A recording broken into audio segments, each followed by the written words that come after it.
démocratie du Sénégal, c'était ça.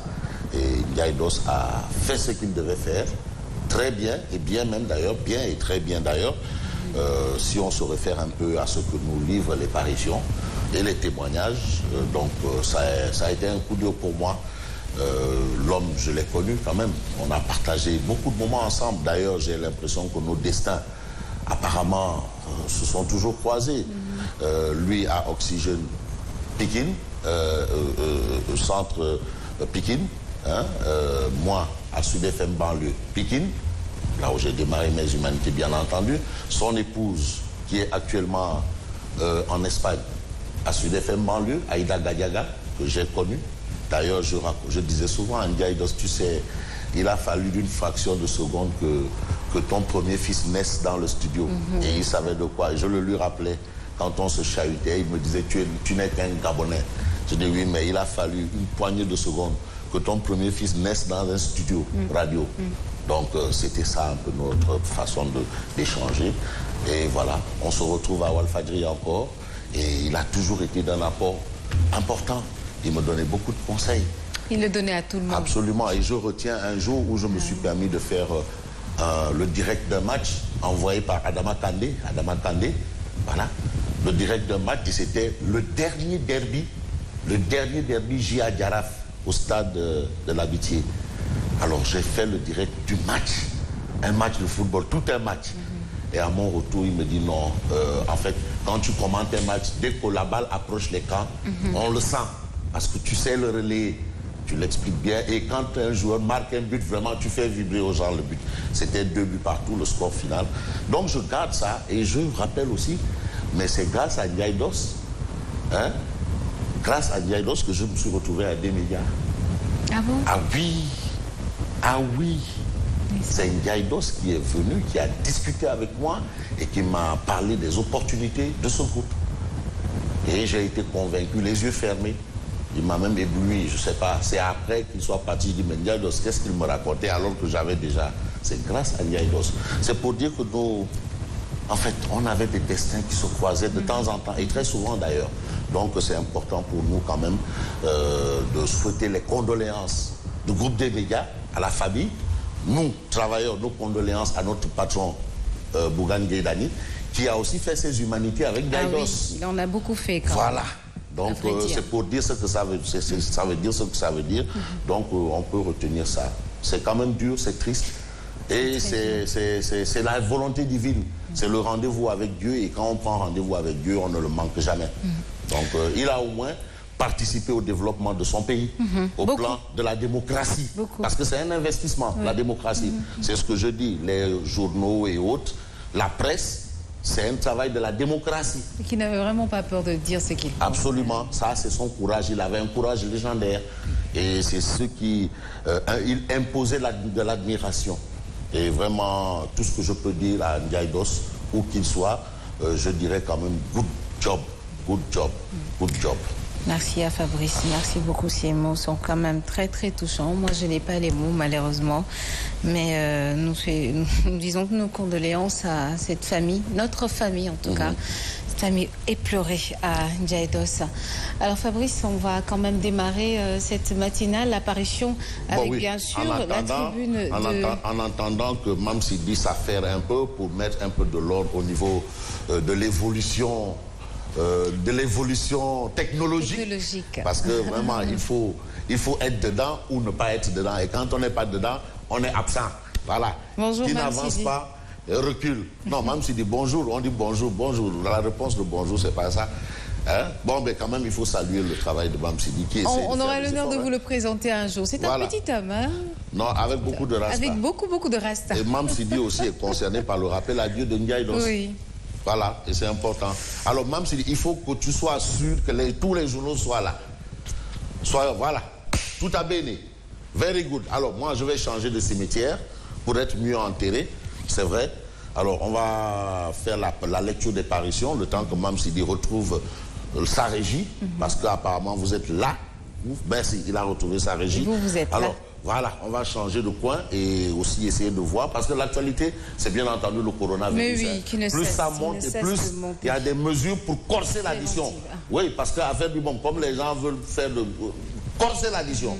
Bon, bref, je change de coin pour faire comme l'autre disait. Est-ce que vous êtes in, madame, ou... Je suis out. Vous êtes out. Est-ce que vous pouvez mettre... Vous êtes in. Vous pouvez mettre madame in, s'il vous plaît. Vous êtes in, Fabrice. Je suis in. Alors, est-ce que vous pouvez mettre madame in et moi out? Fabrice est au taquet, des gants, et voilà. Lutte contre le coronavirus. Yonu jam sorry ulde, madame. Yonu jam sorry. Yonu jam sorry ulde. C'est ça, hein? Est-ce que je suis in? Moi, je me dis, c'est une affaire bizarre. Je veux savoir si je suis in ou out. Vous êtes in, Fabrice. Voilà. Mais mettez-moi out, parce que je veux me regarder quand même.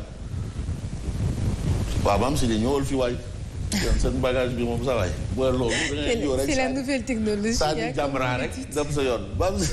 Bon, bref, donc on va essayer d'évoluer. Bon, je veux amener un peu le retour. Allez-y. Le retour vers moi. Ouais. C'est ça. Non, c'est pas possible, Mme Sidi. Ça ne fait rien. Parce que ça aussi, parce que le tableau là, tout le monde le touche là. Voilà. Ouais, c'est deux clics, c'est vrai. Dégla. Voilà. Non, là, le reste, on gère. On commence d'abord par ça. Alors, vous êtes in ou out? Je suis in. Voilà. Attends. Merci. Il faut bien que je me regarde. Hein. Voilà. Et let's go. Bon, voilà. On a la tribune qui titre Rappel à Dieu. Rappel à Dieu d'un éminent journaliste, Dos à jamais, Ndiaye pour tous, pour toujours. Alors ça, c'est le rappel à Dieu de Mamadou Ndiaye Dos. Et puis on a coronavirus au Sénégal sur 1000 contacts. 969 cas sont déjà sortis du suivi. 969 cas sont déjà sortis du suivi. Combien? 1000 contacts. 1000 contacts. 969 cas sont déjà sortis du suivi. C'est-à-dire, aujourd'hui, la tribune essaie de voir la chose autrement. Oui. C'est vrai qu'il faut faire le bilan macabre ou bien essayer de trouver le bilan macabre, voir un peu la situation de la situation. Mais quand même, il faut noter les efforts.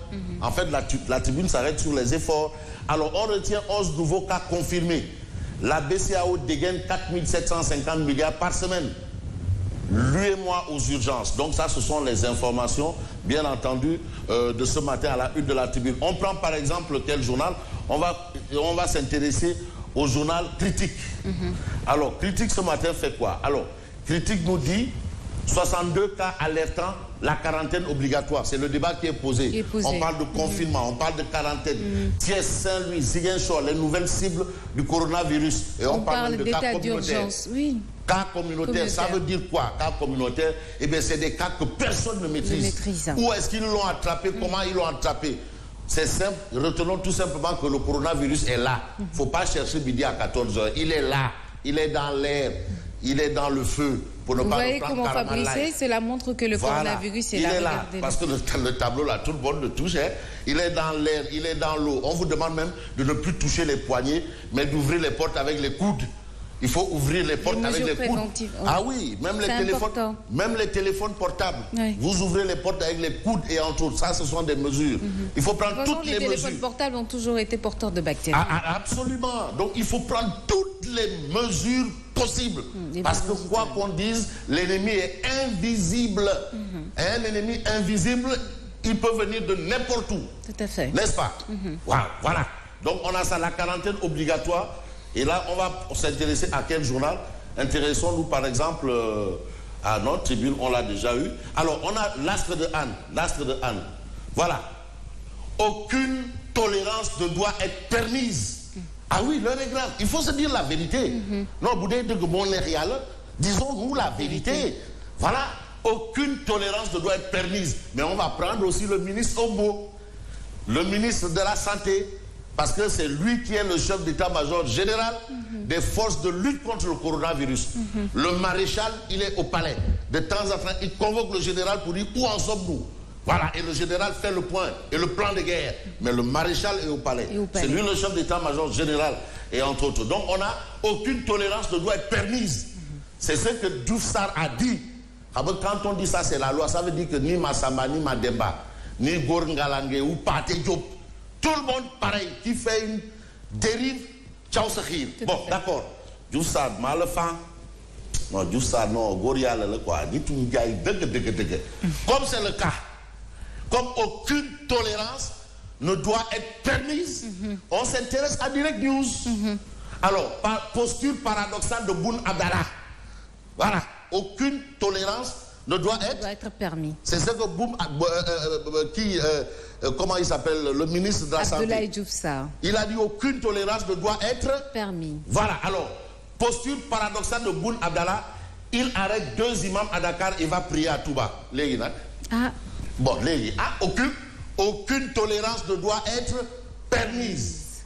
Ça veut dire que Boun Abdallah aussi fait partie de ceux dont la tolérance ne doit être permise. Bon, mais maintenant, Lina, après son bain de foule à Touba, serait-il en conseil des ministres aujourd'hui? Ou bien demain ou après-demain, le conseil des ministres est le mercredi. Syndrome burkinabé, le président Macky Sall et ses ministres avertis. Ah oui, parce que Touba est une zone, c'est-à-dire, c'est l'épicentre. C'est l'épicentre du coronavirus. Comme Boun Abdallah est allé là-bas, est-ce qu'il sera en conseil des ministres? Peut-être qu'il en est sûr qu'il ne sera pas en contact avec le corona. L'ennemi est invisible, maman. Invisible. C'est-à-dire ceux qui l'ont là, ils ne savent pas quand ils l'ont contracté, où ils l'ont eu, comment ils l'ont eu. Voilà. Maintenant, Boun Abdallah est allé à l'épicentre du coronavirus. Il est allé où on a dit pas de prière, pas de rassemblement. Il est allé prier là-bas. Aucune tolérance ne sera permise selon le ministre de la Santé. Bon, les gars, bon, mais là, tu dong, attends, faut pas me dire non, dong. Voilà, il faut tous les prendre au mot parce que eux-mêmes ils disent que non, l'ennemi est invisible. On passe à Vox Populi. Alors, qu'est-ce qu'on a à la une de Vox Populi? Le point. C'est bien beau. C'est que Boun Abdallah, nice. Mais on a le chargé de la communication de la présidence de la République. Tout est possible, y compris le confinement. L'heure est à la discipline. Mais Boun Abdallah Binak. Bon, Abdoulaye Diouf Sarr, il ne faut ménager aucun dispositif de protection des populations. Boun Abdallah. Alors. Bon, voilà. Donc ça, ce sont des déclarations des kilifes. Par un des leurs. Et pas n'importe quel kilife, pas un kilife de la petite semelle, est allé là où il a été, à l'épicentre. À Touba. Voilà. Le khalife général, son khalife général, dit point de rassemblement. Il est allé faire un rassemblement. Et il va revenir en conseil des ministres. Si on applique la logique à la lettre, bon. Le Covid-19 envahit le Sénégal. 67 cas, 5 régions touchées, plus de 1000 contacts. L'étape critique de la transmission communautaire franchie. Le professeur Daouda Ndiaye qui dit il y a transmission communautaire lorsque la source d'infection est inconnue. Les 16 malades de Darou Marnane presque guéris. Alhamdoulilah. C'est super. À l'épicentre même. Là où était Boun Abdallah. Il est allé là-bas. On a dit rassemblement 0, pas plus de 20 personnes ou pas plus de 15 personnes. Il est allé là où il y a eu rassemblement. Peut-être que c'était une obligation d'y être. Fabrice. Wahou Kilifa. Waouh, on verra bien la suite. Non, parce que moi j'ai des amis dans le conseil des ministres. Comme Boun Abdallah John.